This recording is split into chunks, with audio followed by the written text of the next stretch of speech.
Bueno, la designación vino después de un par de conversaciones con Samuel sobre la importancia de ajustar los caminos para lograr las metas que se plantean en el programa de gobierno. La situación económica, no hace falta que lo diga yo, es bastante compleja hoy día. Ya, yo te diría que no estamos hablando solamente de una crisis económica, hay una crisis social.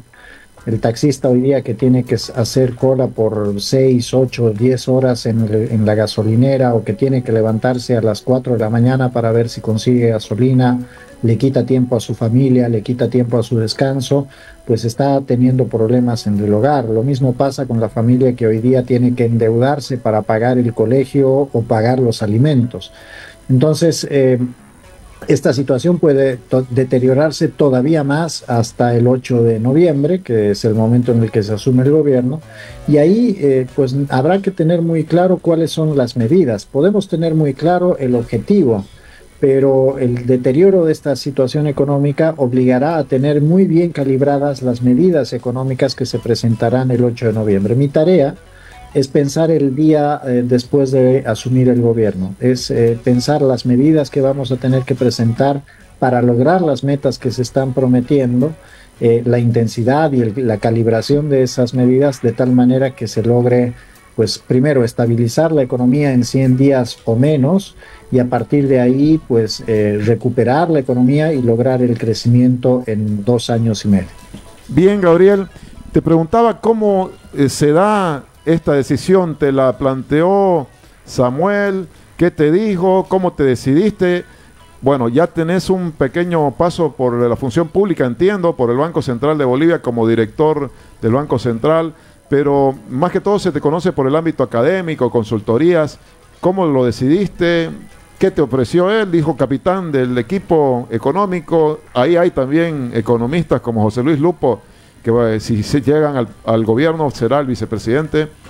¿Cómo el rol concreto, capitán, significa tener un equipo adicional? Así es.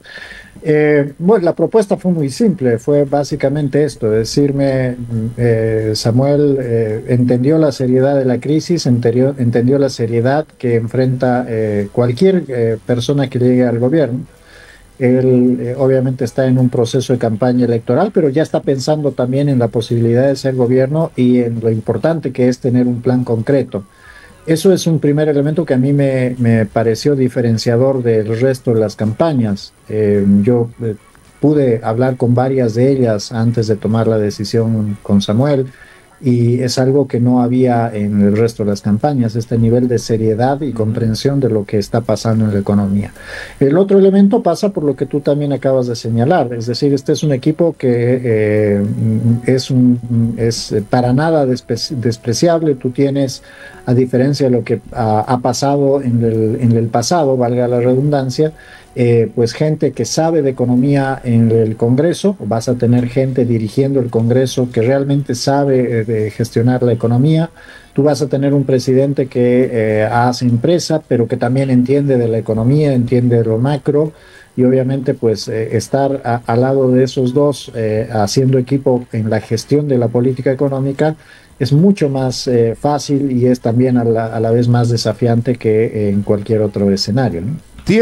¿Comulgan en el sentido de pensar igual o no, Gabriel, con Lupo, con Samuel Loria Medina? Porque, por ejemplo, entre los que han saludado tu designación, hay otros que dicen, caramba, un hombre liberal, de ideas liberales, crítico al gobierno actual, aliarse con Samuel, a quienes consideran de centro, algunos, inclusive lo llaman a veces despectivamente en el ámbito político zurdo. ¿Hay compatibilidad ahí de ideas en el ámbito económico? Claro que hay compatibilidad, pero no significa que pensemos igual. Y eso es probablemente otro elemento importante dentro del equipo de Samuel. Todos tenemos nuestras ideas muy claras, pero también somos conscientes de que si no somos pragmáticos y si no somos coherentes con lo que estamos planteando para el país, pues va a ser muy difícil que logremos recuperar la economía. Hay que recuperar la capacidad de diálogo hacia adentro y hacia afuera de las organizaciones, eso creo que es importantísimo.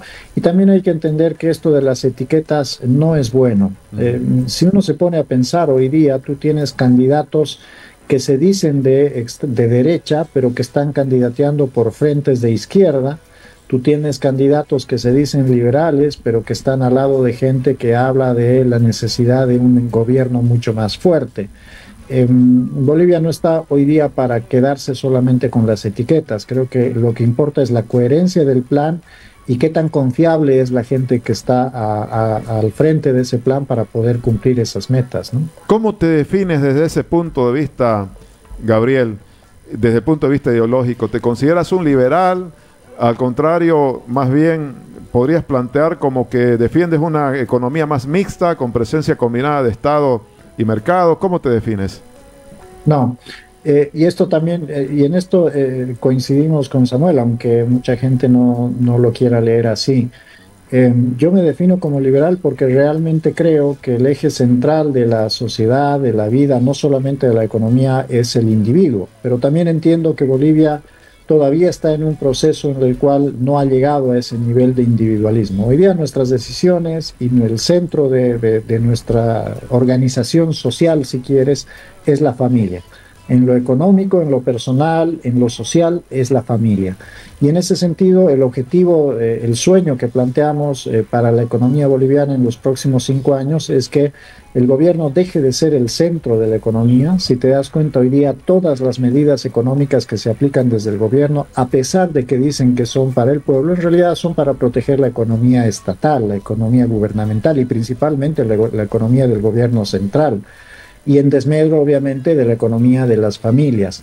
Ojo, cuando hablo de las familias, hablo de aquellas familias que son obreras, a las empresarias, a las gran empresarias. Si tú piensas en las empresas más representativas de Santa Cruz, hay apellidos detrás, hay familias detrás, y pasa exactamente lo mismo con la pyme o con la pequeña empresa, porque también funciona incluso muchas veces en el hogar de la familia. El centro de la economía en el futuro tiene que ser inevitablemente esa familia. El gobierno ya no debe ser el que absorbe recursos de la sociedad para mantenerse a sí mismo, sino que debe ser el que facilita la infraestructura, facilita la institucionalidad para que esas familias desarrollen su proyecto de vida. ¿Qué se ha pensado, Gabriel, en tu rol? Ministro, capitán de un equipo, significa tener también otro entorno de colaboradores, no sé si iguales o en este sentido colaboradores. ¿Qué es lo que han pensado y hablado?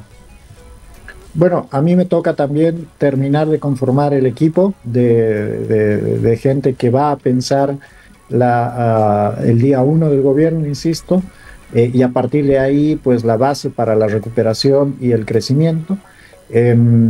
Hay ya gente que está trabajando, hay gente que viene de Santa Cruz, hay gente que viene de otros lugares, de La Paz, de Cochabamba, jóvenes y mujeres. A ellos los vamos a presentar, calculo yo, en los próximos 10 días, para que la gente tenga claro quiénes son los que están trabajando en las medidas que se tomarán en el primer momento de gobierno. Yo te he conocido en el último tiempo estar trabajando con economistas como por ejemplo Martin Rapp o el propio expresidente de la Cámara de Industria y Comercio, Luis Fernando Hurtado. ¿Están contemplados en el equipo? No. No. Bueno, no porque yo no quisiera, ellos son personas muy valiosas y me encantaría tenerlos en el equipo, pero ellos tienen otro objetivo, tienen otras cosas. Lo has mencionado a Martín o a Fernando, que están ambos en el ámbito empresarial y creo que aportan mucho al país desde sus lugares. Pero bueno, eso no significa que no vayamos pensando en gente que hoy día está en el ámbito productivo. Estamos hablando con gente que conoce también el aparato productivo. Ese es otro de los lineamientos que tenemos. Hay que traer al equipo gente que sepa hacer, no solamente desde el escritorio, no solamente desde un gabinete, sino que sepa lo que es el día a día de una empresa. Tú me has conocido a mí básicamente en ese espacio, hablando con gente que produce y que construye. Creo que eso es fundamental para entender la economía, porque si no tienes lo que tienes hoy día, gente que es incapaz de entender por qué el precio de la carne sube y cree que es, no sé, especulación porque la vaquita es boliviana y el pasto que come crece en Bolivia y no tiene nada que ver con los dólares, ¿no? Llegamos a ese nivel de irracionalidad. Sí, seguramente en la campaña no faltarán los que buscan o rebuscan, por supuesto, también antecedentes. Es conocido que estuviste en el Banco Central de Bolivia en la gestión de Yanine Áñez. ¿Esto suma o va en contra en esta campaña, Gabriel? Seguramente hay gente, bueno, en mi caso no tienen que rebuscar mucho, todo es muy público, yo no necesito esconder nada. Yo fui convocado por Yanine el 2019 para ser parte del Banco Central, para que la gente no se gaste mucho buscando. Fue el primer directorio y presidencia del Banco Central nombrados por el presidente, no por un ministro de Economía. Eso nos aseguraba la independencia del Banco Central, por lo menos durante esos 11 meses. Y esa fue una de las condiciones que nosotros pusimos. La idea era aportar en un momento en el que se había abandonado el gobierno y en el que tú recordarás, teníamos no una crisis económica, pero sí había una crisis o una posible crisis social y política. Cuando entregamos el Banco Central, se lo entregamos al presidente Arce con más de 5.500 millones de dólares de reservas, después incluso de haber enfrentado un bloqueo legislativo impulsado por él mismo. Hoy día el presidente se queja de créditos no aprobados por la Asamblea. Hay que recordarle que él fue el inventor de la idea, por lo menos en el pasado reciente, y que de hecho eso le permitió acceder a créditos de créditos de libre disponibilidad por más de 1.200 millones de dólares en los primeros 2 meses de su gobierno. Es decir, que él recibió casi 7.000 millones de dólares en recursos disponibles, tanto desde reservas como de créditos que él bloqueaba al gobierno de Yanine, y los ha dilapidado muy rápidamente. Así que bueno, con gusto podemos discutir mi gestión en el gobierno de Yanine, en el Banco Central, y los resultados que se tuvieron y los que se han tenido después. Bien, Gabriel, hace días en Harvard hubo un debate sobre la situación económica de Bolivia, y ahí se decía que es urgente, inminente, un ajuste, sea gobierno de izquierda o derecha el que asuma, y además tiene que ser un ajuste fuerte, como el que aplicó Milei en Argentina, para poder salir de esta situación. Plantean el debate si debe ser gradual o debe ser de shock, o sea, fuerte, de shock, de inmediato. ¿Qué piensa Gabriel al respecto? ¿Se va a necesitar ese ajuste? ¿Tiene que ser gradual? ¿Tiene que ser de shock? ¿Cómo lo ve? A ver, yo creo que primero es una discusión pírrica, la de si es gradualidad o de shock. Vamos a tener que hacer cosas muy rápido allá donde necesitamos hacer cosas muy rápidas. Una de ellas es el déficit fiscal y sobre todo el financiamiento del Banco Central de ese déficit. 80% del déficit fiscal del año pasado ha sido financiado por el Banco Central. Eso significa que en una economía que produce cada vez menos, el Banco Central ha ido introduciendo una gran cantidad de recursos precisamente por su falta de independencia, y esos recursos, que ante una economía que tiene cada vez menos productos, pues básicamente han impactado en los precios. La inflación hoy día, gran parte de la inflación que hoy día vive la gente y que le complica el llegar a finales de mes, tiene que ver con el financiamiento que otorga el Banco Central al gobierno nacional. Eso obviamente no se puede permitir más. Eso se tiene que cortar desde el día 1 del gobierno. No se puede tener un presidente del Banco Central que ceda a las presiones de un ministro. Hay que recuperar la independencia del Banco Central. El otro elemento tiene que ver, por ejemplo, con la estabilización del mercado cambiario. No podemos gestionar una economía con 5 tipos de cambio distintos. Hoy día el empresario que exporta y que importa tiene un tipo de cambio distinto en el banco que el que encuentra en el mercado librecambista, o la persona que trae sus dólares a través del sistema financiero tiene un tipo de cambio distinto al que encuentra en el mercado de criptomonedas. Si uno se va a la frontera, encontrará un tipo de cambio distinto al que encuentra, por ejemplo, en la Camacho de La Paz o en la Plaza de Santa Cruz. Eso genera muchas distorsiones y eso hay que cortarlo también de una manera muy rápida. ¿Y qué se va a hacer con el tipo de cambio, Gabriel? ¿Qué se haría? Hay que reunificarlo y el objetivo es volver al esquema de flotación que teníamos antes de la fijación del tipo de cambio, a través de un bolsín que administra, pues, o trata de frenar subidas o bajadas excesivas que le quitan previsibilidad a la tendencia del tipo de cambio, pero que se mueva conforme la oferta y demanda de divisas, ¿no? ¿La subvención a los combustibles se debe de retirar de inmediato? También es algo que se tiene que ajustar. En principio sabemos que tenemos que salir del esquema de subvenciones. A esta altura del partido te diría yo que es absolutamente claro que hay que salir de la subvención. El propio gobierno ya lo ha dicho, pero a pesar de eso no es capaz de tomar la decisión. No es sostenible la subvención a los hidrocarburos.